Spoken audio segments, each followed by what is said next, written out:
Alhamdulillahilladzi khalaqa adama biyadihi. Asyhadu an la ilaha illallah wahdahu la syarika lah. Wa asyhadu anna Muhammadan abduhu wa rasuluh. Allahumma fassalli wa sallim wa barik ala sayyidina wa habibina wa syafi'ina wa maulana Muhammadin wa ala alihi wa ashabihi ajma'in. Salata wa salaman daimaini mutalazimaini ila yaumidin, amma ba'du. Faqala ta'ala fil Qur'anil Karim, a'udzu billahi minasy syaithanir rajim. Bismillahirrahmanirrahim. Ya ayyuhalladzina amanu la tulhikum amwalukum wala auladukum an dzikrillah wa may yaf'al dzalika fa ulaika humul khasirun. Wa qala Rasulullah sallallahu alaihi wasallam, talabul ilmi faridatun ala kulli muslimin wa muslimatin. Masirul muslimin wa muslimatin, segenap hadirin wal hadirat jamaah musholla Nurul Iman, baik para sepuh, para bapak, para ibu, para pemuda-pemudi yang insya Allah kesemuanya selalu berada di dalam rahmat dan maghfirah Allah Subhanahu wa Ta'ala. Pertama-tama kita panjatkan puji syukur kehadirat Allah Subhanahu wa Ta'ala yang alhamdulillah kembali kita dianugerahkan karunia, yaitu nikmat sehat wal afiyah, panjang umur dan barokah, sehingga keberkahan kita malam ini bisa kumpul bersama, bertolabul ilmi, bermuajahah dan bermusafahah. Semoga apa yang menjadi harapan dan cita-cita serta maksud dan tujuan kita semua tentu dikabul oleh Allah Subhanahu wa Ta'ala.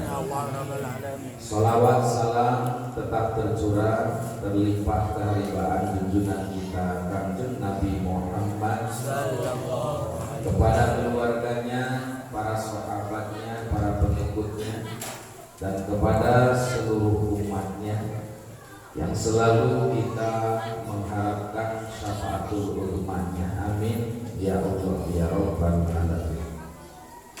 Baik hadirin jamaah yang dirahmati Allah, kembali kita bergilir kepada materi fikih dalam kitab Fathul Qorib halaman 188, kewajiban haji yang bukan merupakan rukun. Bismillahirrahmanirrahim. Allahumma aftah alaina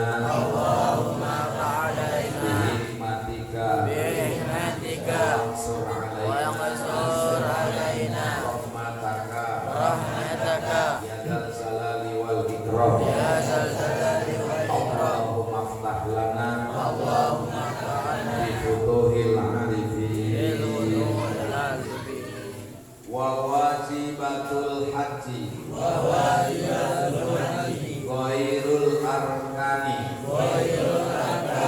salah satu asya'a ahaduha al-ihramu minal miqati as-sadiqi bis-zamani wal makani pas-zamani bin nisbati lil haji Syawalun wa dzulqa'dati wa asyru layalin min dzilhijjati wa amma binisbati lil umrati fajami'u wal miqatu al makaniyu lil haji fi haqqil muqimi bima kata nafsum makata makian kana au fakian wa amma ghairul muqimi bima kata fa miqatu al mutawajjihi minal madinati syarifati dul khulaifah wal mutawajjihu minas syami wa misra wal maghribi al huda wal mutawajjihu min ni'amati al yamani yulang lamu wal mutawajjihu min nazdil hijaz wa nazdil yamani qarnun wal mutawajjihu minal masyriqi dzatu irkin wa thaniha rabyul jimari as-salasi yabda'u bil kubra summal wusta summal jamrati al aqabati wa yarmi kulla jamratin bisab'i asoyatin wahidatan ba'da wahidatin falau roma hasotaini daf'atan wahidatan husibat wahidatan walau roma hasotan wahidatan sab'a marratin kafa. Baik, kita kembali kepada kewajiban haji yang bukan merupakan rukun, yaitu ada 3. Supaya kita paham perbedaan antara rukun dan wajib di dalam haji dan umroh. Jadi ada wajib, ada rukun.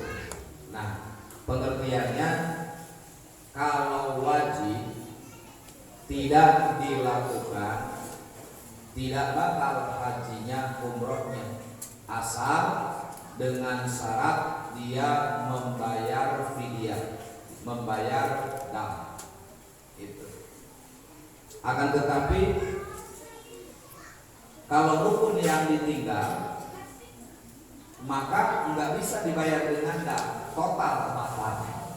Baik itu haji maupun umroh, kalau rukun ditinggalkan maka tidak diganti, tidak bisa diganti dengan dam. Artinya tidak bisa diganti dengan bayar fidyah. Itu rukun. Ya, sekali lagi, kalau wajib ditinggalkan maka masih sah ibadahnya dengan syarat membayar fidyah. Itu. Ya, jadi kalau sholat kan wajib, rukun kan sama. Seperti baca Fatihah, ada yang nyebut wajib, rukun, artinya sesuatu yang tidak boleh ditinggal, dan apabila ditinggal sholatnya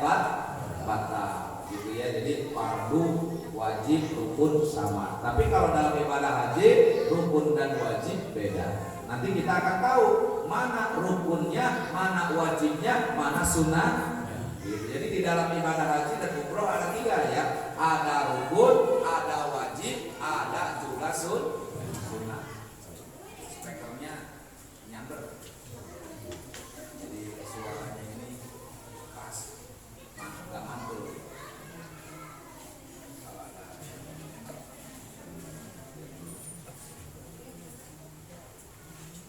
Baik, yang kita kembali bahwa kewajiban haji ya yang merupakan rukun ada 3. Apa? Jadi maksudnya biar nggak mantul gitu. Kalau mau suara apa? Kalau ada ekornya biar berkembang sedikit. Ada sebenarnya enggak? Ya nggak padat.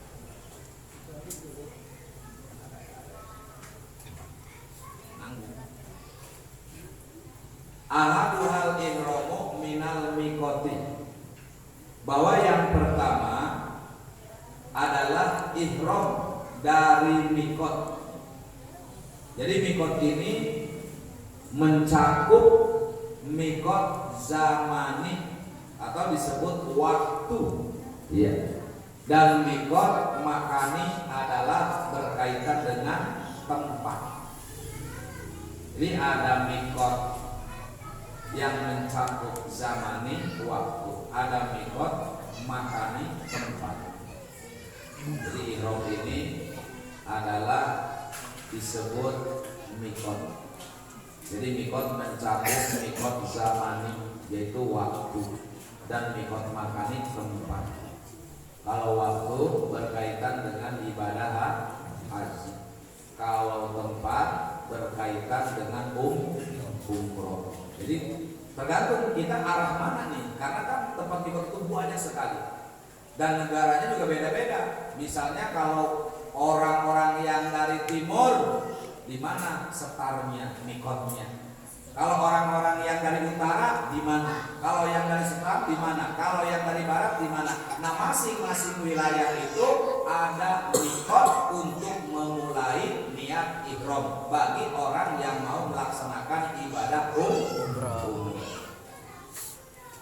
Untuk haji, mikot waktu adalah bulan Syawal. Jadi kalau ibadah haji waktunya sudah ditentukan. Syawal, Dzulqa'dah, dan 10 malam dari bulan Dzulhijjah. Jadi bulan Dzulhijjah, bulan Dzulqa'dah, bulan Syawal. Bulan Syawal itu mulai orang berangkat daripada gelombang yang pertama. Biasanya yang tampil mulai walimahan, di mana orang mau pergi haji, bulan Syawal itu sudah mulai walimahan. Maka persiapan dari bulan Syawal itu, ya. Nah, kemudian sampai kepada bulan Dzulqa'dah atau disebut sesudah Syawal, sini Syawal, namanya bulan Dzulqa'dah. Itu bulan Dzulqa'dah, ya. Dan kemudian 10 malam dari bulan Dzulhijjah atau disebut bulan haji. Jadi kalau umroh mikot waktunya adalah 1 tahun penuh, ya. Jadi kalau umroh mah bebas. Kalau umroh mah kita mau mulai daripada bulan apa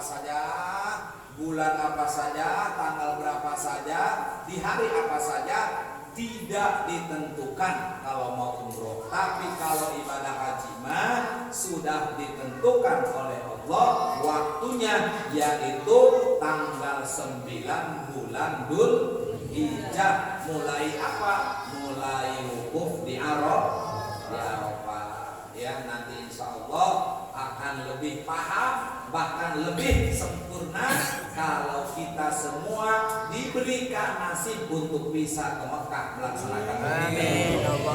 Insya Allah. Jangan putus asa, jangan putus harapan, jangan pesimis, namun tetap optimis, karena nasib manusia Allah yang menentukan. Insya Allah. gitu. Maka oleh karena itu inilah namanya mikot zamani untuk haji, yaitu kembali Syawal, Dzulqa'dah dan 10 malam bulan Dzulhijjah. Kalau umroh mikotnya waktunya adalah 1 tahun penuh. Tuh, dalam 1 tahun itu silahkan orang mau melaksanakan umroh dari arah mana saja yang enak dia mengambil mikot, silahkan. Kenapa? Karena ketika kita sudah tiba di Mekah, kita mengulang-ulang umroh harus berangkat terlebih dahulu ke tempat mikot. Jadi kalau kita nggak ke mikot, nggak sah, ya, nggak, istilahnya kita nggak apa namanya, kalau kita nggak ke mikot itu bayar dam. Artinya tempat mikot itu wajib hukumnya, dan kalau tidak dilakukan maka wajib bayar dam. Gitu. Ya. Nah, wal mikotul makani lil haji bi hakil mukimi. Mikot tempat bagi haji bagi yang tinggal di Mekah adalah Mekah itu sendiri. Kalau orang Mekah mukim di sana, bukan pendatang seperti kita dari mancanegara, maka yang tinggal di Mekah itu, maka mikotnya adalah Mekah itu sendiri. Baik dia orang asli Mekah atau orang mancanegara, tapi sudah bertempat tinggal di Mekah, mukim di sana, maka sebagai tempat mikotnya adalah di Mekah. Karena dia mah enggak berangkat dari mana. Iya, sebab dia mah orang mukim, pribumi atau pendatang, namun sudah mukim tetap di Mekah. Seperti itu. Wa amal ghairul mukim bi Makkah wa miqatul mutawajjihi minal madinati syarifati Dzulhulaifah. Bagi orang yang tidak tinggal di Mekah, maka mikot tempat untuk haji adalah sebagai berikut. Nih, supaya tahu tempat-tempat mikot untuk mengambil umroh haji, ya, bagi orang yang di luar Mekah. 1, orang yang haji dari Madinah. Jadi kalau orang yang berangkat dari arah Madinah, mikotnya di mana? Namanya Dzulhulaifah. Jadi mikotnya Dzulhulaifah. Jadi kalau orang yang berangkat arahnya dari Madinah. Yang kedua, orang yang haji dari Syam. Nah, misalnya ini datangnya dari negeri Syam, dari negeri Mesir, dari arah Maghrib barat, maka mikotnya namanya Juhfah. Itu udah diatur di setiap mancanegara. Ini rombongan mana? Orang Syam, orang Mesir, orang Maghrib, maka mikotnya adalah di Juhfah. Kemudian yang ketiga, orang yang haji dari Yaman. Nah, ini dari arah Yaman negerinya. Di mana dia mikotnya? Maka mikotnya kalau orang datangnya dari negeri Yaman, maka namanya Yulamlam. Tempat mikotnya, ya, tempat dia ihram, tempat dia niat, tempat dia setar mau menuju umroh. Maka ini tempatnya, mikotnya namanya Yulamlam. Tuh. Kemudian yang keempat, orang yang haji dari Najd, Hijaz, dan Najd Yaman, Korn, ya, maka ini namanya tempat mikotnya adalah Zatul Irqi. Jadi kayak daerah dari Irak, Zatul Irqi. Ya. Jadi yang kedua wajib haji adalah lempar 3 jumroh. Pertama jumroh kubro, lalu jumroh wusta, lalu jumroh akobah. Apa itu jumroh yang disebut pertama kubro? Namanya adalah besar. Lalu jumroh wusta tengah, yang kedua. Yang ketiga namanya akobah. Berarti ada berapa? Ada 3 tubuh.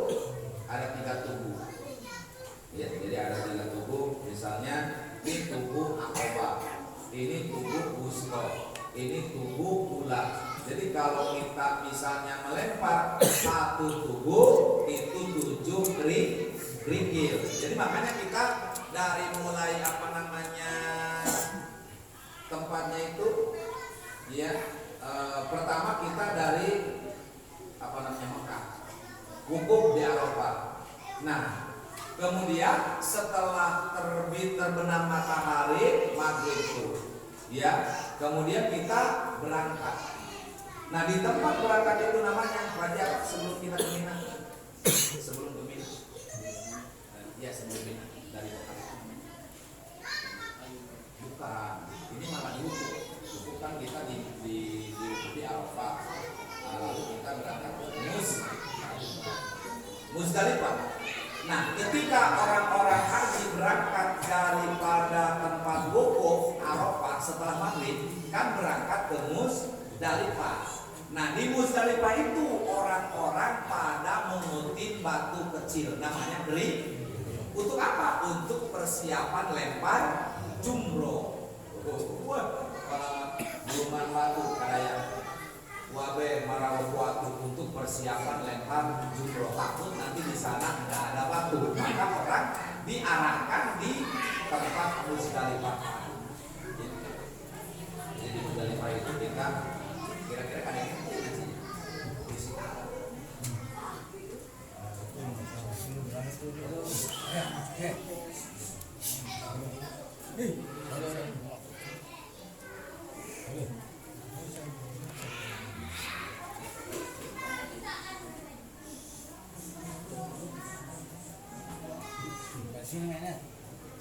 ya, jadi 3 tubuh itu namanya yang pertama tubuh pertama umroh, yang kedua wusto tengah, yang ketiga akobah.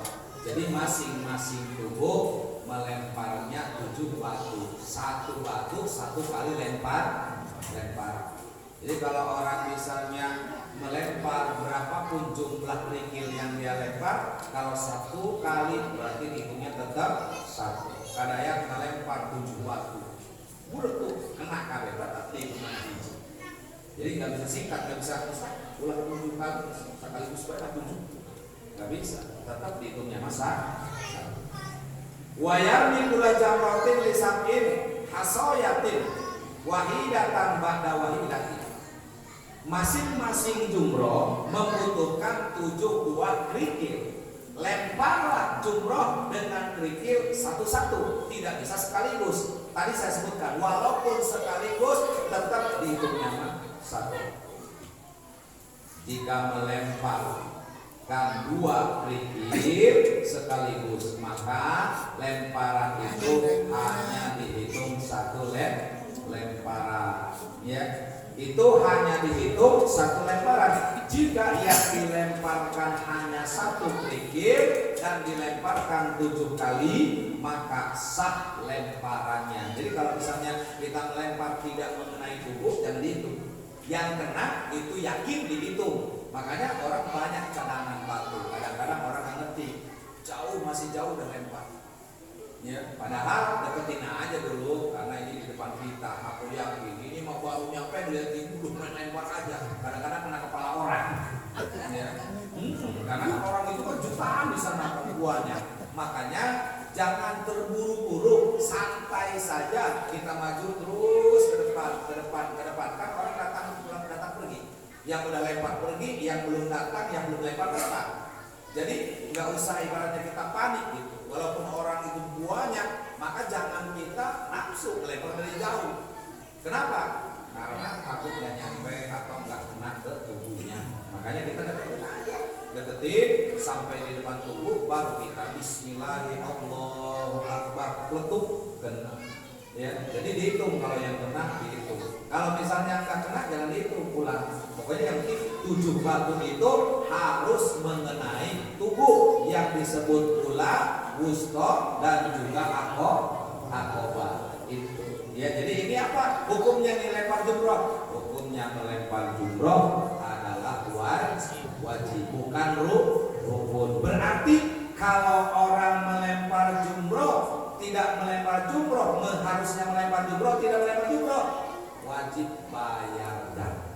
Kalau ada orang yang tidak bisa lempar jumroh, tetap ibadah hajinya sah, namun dia punya kewajiban untuk bayar fidyah. Ya, jadi ini baru 2, ya, karena tadi 3 dihitungnya. Nah, insya Allah 1 lagi nanti kita akan kaji pada Jumat yang akan datang. Mudah-mudahan masih diberikan sehat, umur panjang.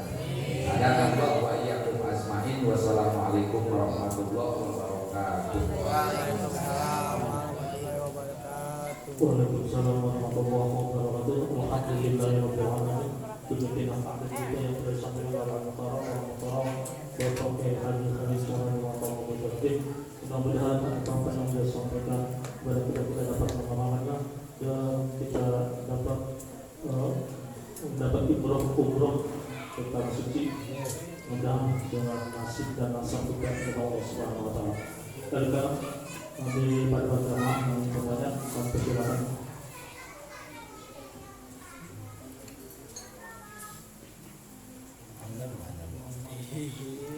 Kameramen ayo nanya.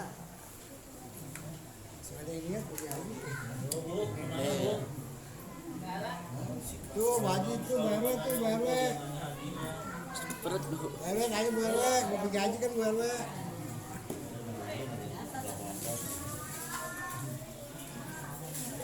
Ayo bawek berapa ongkosnya gitu.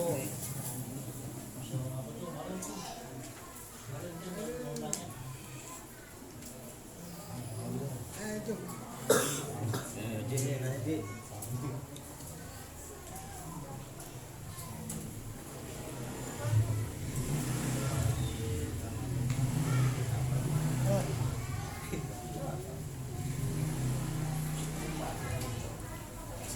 Pertama itu nama ibadah yang mana isu utama itu mendahulukan umroh, mengagungkan haji, namanya tamattu, sehingga disingkat sama orang Jawa tangi menantu. Tamattu gawena itu apa ya? Tangi menantu, nggak ada tiga. Jadi ada tiga haji itu pelaksanaannya, ada tamattu, ada ifrad, ada qiron.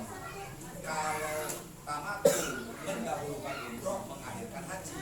Kalau ifrad sebaliknya, mendahulukan haji, mengakhirkan umroh. Kalau qiron dibarengkan, digabung, niatnya sekaligus, ya haji ya umroh, double.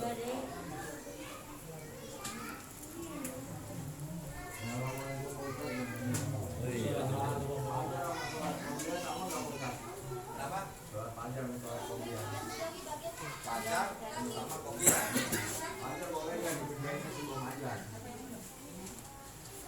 Yang namanya sholat subuh sebelumnya disebut qobliyah sholat. Maka bahasa niatnya boleh niat fajar, boleh niat subuh. Contoh, usolli sunatan fajri rakaataini lillahi ta'ala, atau usolli sunatan subhi rakaataini. Enggak pakai qobliyah karena tidak ada pasangan. Asar dan subuh tidak ada ba'diyah. Artinya tidak ada sesudah, adanya cuma sebelumnya. Boleh-boleh saja menurut bahasa orang pakai qobliyah. Cuma takutnya kalau ada qobliyah pasti ada ba'diyah. Jadi seperti itu. Jadi waktunya itu juga. Kalau subuh mah nama sholat, kalau fajar mah nama waktu. Karena subuh setelah muncul fajar. Jadi sama aja fajar dan qobliyah subuh.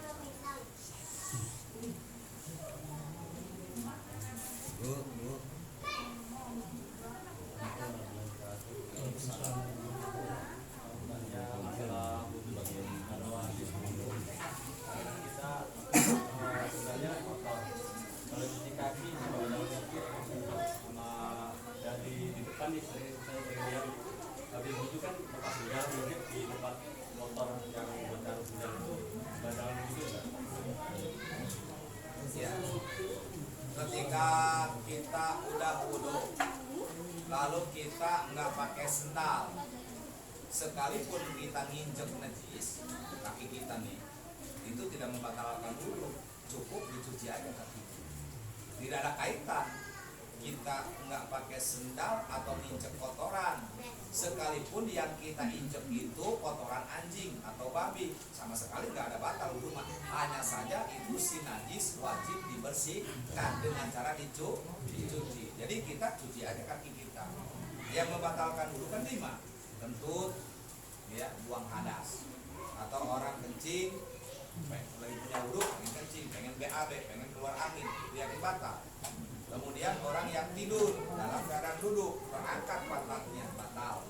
Tapi kalau dia nggak terangkat, tetap duduknya, tetap begitu bangun.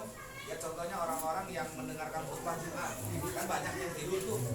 Kalau memang dia tidurnya tetap nggak goyang pantatnya, maka tidak batal. Kalau sampai terangkat, batal, wajib berwudu lagi. Gitu. Kemudian bertemu kulit antara laki-laki dengan perempuan yang bukan mahramnya. Yang mahram itu siapa? Mahramah keluarga yang tidak batal wudu. Empok kita, mertua kita, ibu tiri sekalipun tidak batal. Ponakan, ya, baik ponakan dari adik ataupun anak dari empok, ya. Kemudian saudara sepupu satu cucu itu sudah batal. Atau kita tidak saudara sekandung, cuman nyusunya bareng dari seseorang yang disusui bareng. Misalnya si Anu nyusu ke ibunya si Anu, maka kita dengan ibu yang menyusui kita dengan anak-anaknya tidak batal. Ibu tiri, bapak tiri itu tidak batal. Mertua yang laki-laki kepada perempuan atau sebaliknya perempuan kepada laki-laki itu tidak batal. Ya. Nah kemudian yang terakhir batalnya wudu adalah hilang akal. Sebab gila, sebab mabok, sebab ayam, itu batal wudunya. Ya. Kemudian ada lagi tambahan batalnya wudu, memegang kemaluan dengan telapak tangan, baik kemaluan sendiri ataupun kemaluan orang lain, baik anak kecil maupun orang dewasa, itu batal wudunya. Ya, maka dengan istri bertemu kulit hukumnya batal. Bagaimana supaya tidak batal mencium istri? Gampang. Yang penting giginya saja ngadu, kulitnya nggak boleh nempel. Kuku bertemu darah, ketika dipotong rambut tidak sakit, kuku dipotong tidak sakit, gitu kan? Nah maka oleh karena itu apabila orang ingin mencium istrinya supaya tidak batal wudunya, bagaimana? Adu gede huduna. Jadi sekali lagi, kalau kita cuman kotor kakinya bukan berarti batal wudunya, cuman harus dibersihkan, cukup dicuci.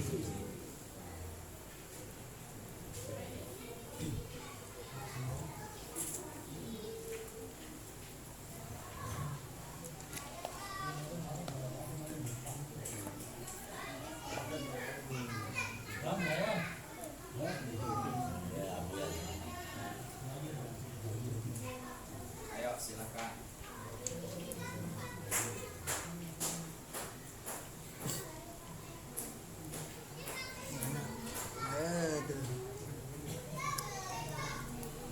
Dam, ini nanya enggak? Alhamdulillahirabbil alamin. Demikian apa yang kami berikan kepada